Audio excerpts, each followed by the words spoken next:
Are human rights a political fiction designed to paper over the fact that rights are fundamentally tied to political belonging and state protection, making them, in reality, citizenship rights, not truly inherent human ones?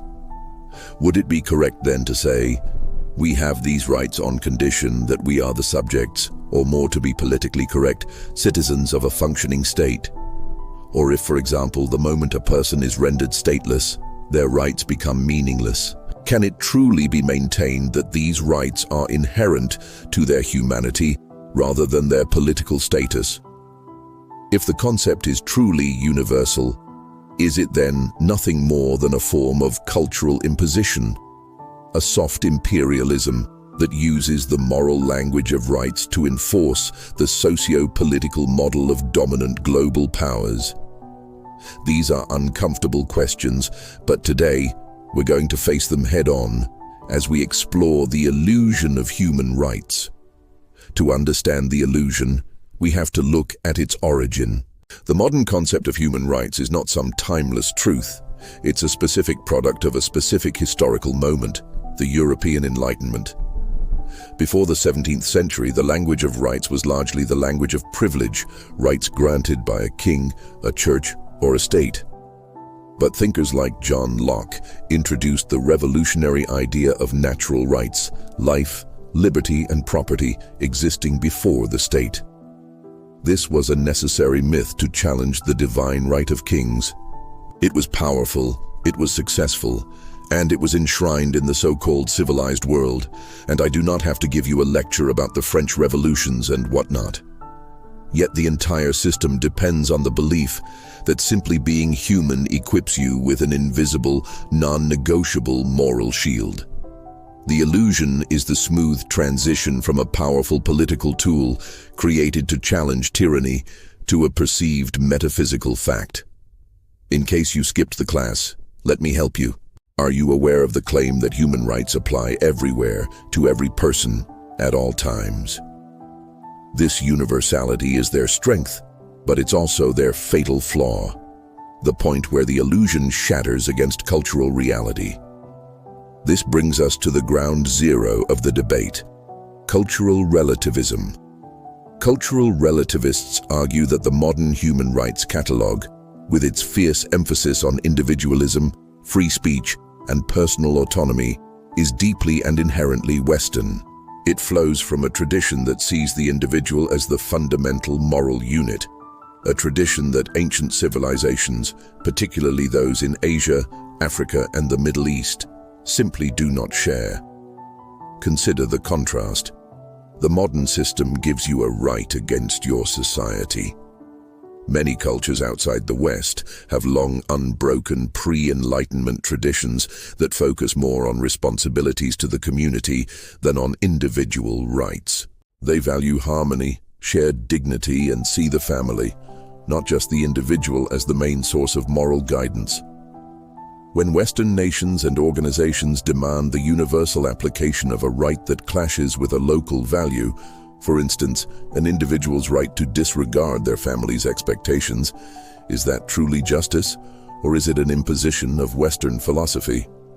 Who decided that these rights must be shipped across the seas and territories to the uttermost part of the earth because other nations or tribes desperately need them? When the global powers weaponize the language of rights, the illusion of universality serves as a convenient justification for intervention and cultural policing.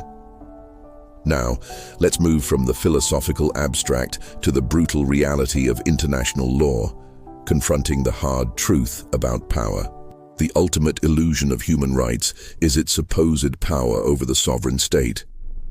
The international system is built on the principle of state sovereignty. A government is the supreme legal authority within its borders.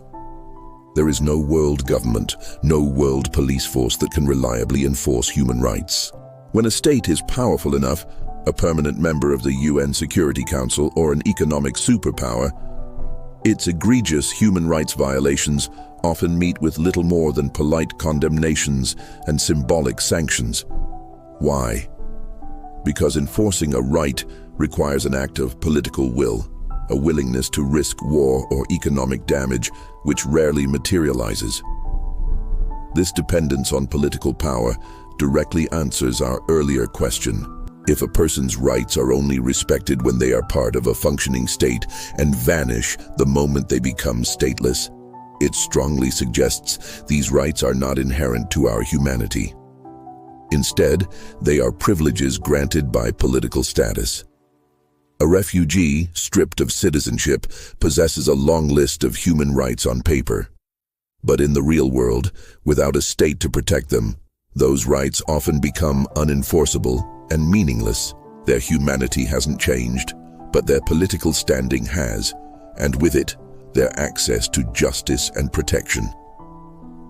This is the starkest demonstration that human rights are less a natural law and more a political contract. Another challenge to the integrity of the concept is the constant expansion of the list itself.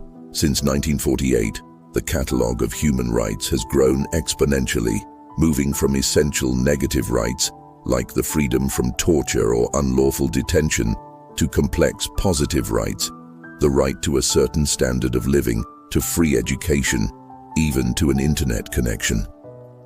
This creates what's called the dilution effect.